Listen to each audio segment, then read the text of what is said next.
มื้อนี้แดดแจ่มเลยแดดคักอะไรมื้อนี้เออมาส่องดูลูกชายก่อนลงไปเล่นอยู่ข้างล่างจังหน่อยจังสิลงไปตามเอาเดี๋ยวพี่เพิ่นพาลงไปเล่นเนาะโพแลนด์อยู่ แล่นน้ำรถค่ะแล่นน้ำรถจักรยานเขาปั่น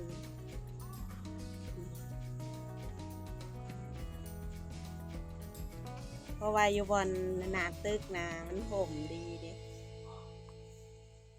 ก็ได้เหตุงานจักหน่อยสีจังสวัสดีครับพ่อบ้านสวัสดีครับสบายดีสุขุสุขคน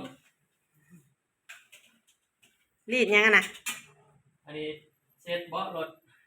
ผ่าปูเบาะรถผ่าเศษแล้วเสร็จแล้วไอ้ก็เสร็จเสร็จแล้วมันขาดท่อนหมอบ่ลองเก็บไว้ก่อนมึงเถื่องานขาดยังเอาไปให้เขาเบิ่งต้องเก็บไว้ก่อนเก็บไว้ก่อนบ่พอใส่มึงเถื่องานขาดแล้วเขาก็เอาตัวขาดท่อนนี่ไปให้เขาเบิ่งก่อนว่ามันมีขาดท่อนนะมันมีขาดท่อนอยู่ใช่เดี๋ยวงานเขาขาดแล้วเราก็เสียตังค์นะโอ้ยบ่เสียดอกเสียทำไมเก็บไว้ก่อนเดี๋ยวส่งงานเมื่อจังว่ากันใหม่ถ้าเกิดว่างานครบเขาจังเอามาใส่กระเป๋าเดี๋ยวละรีดกระเป๋าบ่บานนี่รีดกระเป๋าฟันแล้วพ่อบ้านฟันมีเลขเด็ดแล้วบ่ฟันได้ขึ้นก่อนบ่เลขเด็ดบ่ชื่อ910มาเลข910บ่โอ้มื้อนี้พ่อบ้านมีเลขเด้องวดนี้เด้อลองเบิ่งปกติพ่อบ้านนี่บ่มีเลขเลยบ่ฟันเลยพ่อบ้านน่ะลองซื้อไอ้ลอตเตอรี่จักใบหนึ่งมึงดู ฟันดีบ่ฟันดี910เด้อทุกคนเด้อมาลุ้นกับพ่อบ้านว่าสิมาหรือบ่ปกติพ่อบ้านนี่โอ้ยบ่มีเลขเลยนะแต่ละงวดนี่เพิ่นบ่ค่อยได้ซื้อเลขปานใดแต่ว่างวดนี้จักมื้อได้เนาะงวดนี้โอ้ยสงสัยฟันดีอยู่ลองเบิ่งจัก10 บาทซื้อลอตเตอรี่100นึงเด็กพ่อบ้านยังบ่ทันได้ซื้อยังทันมีเงินซื้ออยู่บ่มีเงินซื้อมื้ออื่นก็ออกแล้วนี่มื้ออื่นได้มีเงินซื้อไว้ในเด้อทุกคนซื้อหลายซื้อใบเดียวพอซื้อใบเดียวพอได้ลุ้นเนาะจะได้ไม่เสียใจถ้าถูกก็ดีใจด้วยบ่ได้ให้น้องคินเพิ่นจับเลขให้เนาะอันที่ว่าเฮาเขียนเป็นตัวเลขหั่นเด้เพราะว่าบ่ได้จับหลายงวดเลยเด้ลองเบิ่งปกติน้องคินเพิ่นจับน่ะส่วนหลายมันมักมาได้แม่นอยู่ลองเด้อแต่ว่าหลายงวดแล้วผ่านมาหลายงวดแล้วบ่ได้ให้จับนี่บ่มีเงินซื้อบ่มีเงินซื้อแล้วบ่ให้จับแม่นเดี๋ยวสิลงไปเอาน้องคินก่อนกินข้าวกินหยังแล้วก่อนจังสิให้น้องคินหยิบเลขให้ FC ป้าลุงเนาะบางเทื่อว่าเพิ่นให้เฮงเนาะมื้ออื่นน่ะตะว่ามื้ออื่นน่ะเด้หม้ออะไรนี่ไก่เข้ามา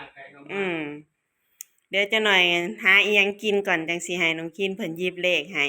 ติดตามลุ้นไปนำกันเด้อค่ะน้องคินเพิ่นสิหยิบเลขหยังให้เนาะแต่ว่าเลขพ่อบ้านมีแล้วเลขพ่อบ้านให้เนาะ910อยู่2-3ตัวนี่แหละเลขพ่อบ้านให้แล้วเหลือแต่เลขน้องคินจะหน่อยจังสิให้น้องคินเพิ่นหยิบให้ของคือตัวมักแห้งมาอยู่2-3ตัวแต่ว่าในใจข้อยก็มักอยู่ได้0990นั่นแหละเนาะลองเบิ่งเด้อทุกคนเดี๋ยวถามมาเบิ่งรุ่น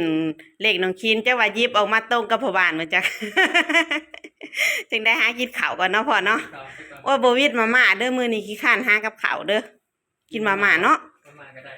ขี้ข้านไปหามันแดดอีหลีลงไปหานค้านี่เดี๋ยวลงไปเอาน้องคินเดี๋ยวสิซื้อมาม่าขึ้นมาเลยโอเคเดี๋ยวให้พ่อบ้านเพิ่นรีดกระเป๋าก่อนนี่เนาะนี่พ่อบ้านกำลังสิ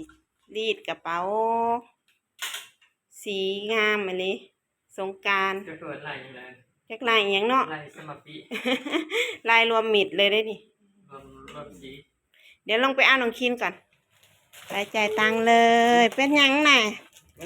มีแนวข่าวตาแน่เลยเอาตังค์ไปให้พี่ไปตังค์ไปให้พี่อะ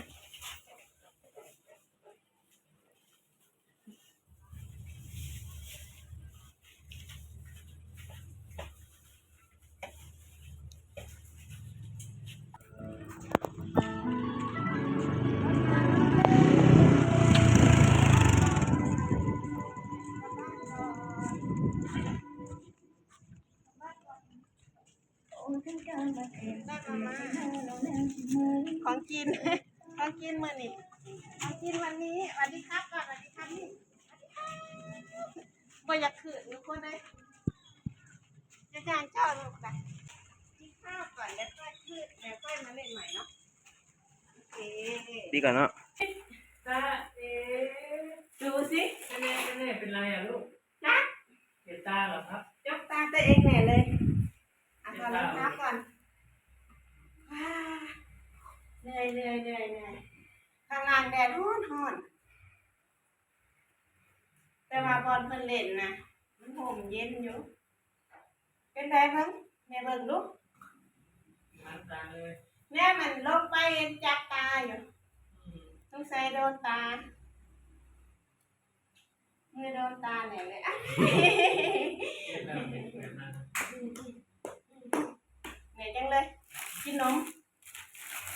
ไหมนมเอาไหมนมมันเดี๋ยวแม่ไปต้มมาม่าก่อน อยู่ข้างล่างยังจับเอาน้ำมันอยู่ เบิ่งแม่เบิ่งไปล้างหน้าไปล้างหน้าก่อนไปล้างก่อน ไม่เอาแล้วลูกนะ โอเคพี่เตวังก่อนอันเด้อเดี๋ยวสวัสดีครับก่อนอยากจับแห้งเลยอยากให้โชคแห้งแล้วมาอันหนึ่งก่อนอันหนึ่งทุกคนนี่หยิบมาแล้วอันหนึ่ง2 อันทั้งในมืออาโซ่ให้ปลาลุงเบิ่ง4มาสั่นเดี๋ยว4ว่ะ เย้สี สีอะไรวู้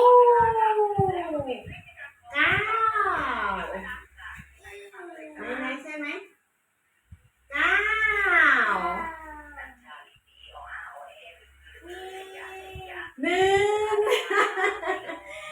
นี่ทุกคนแต่ พอ แล้ว แล้ว พอแล้วลูก3 อันแล้ว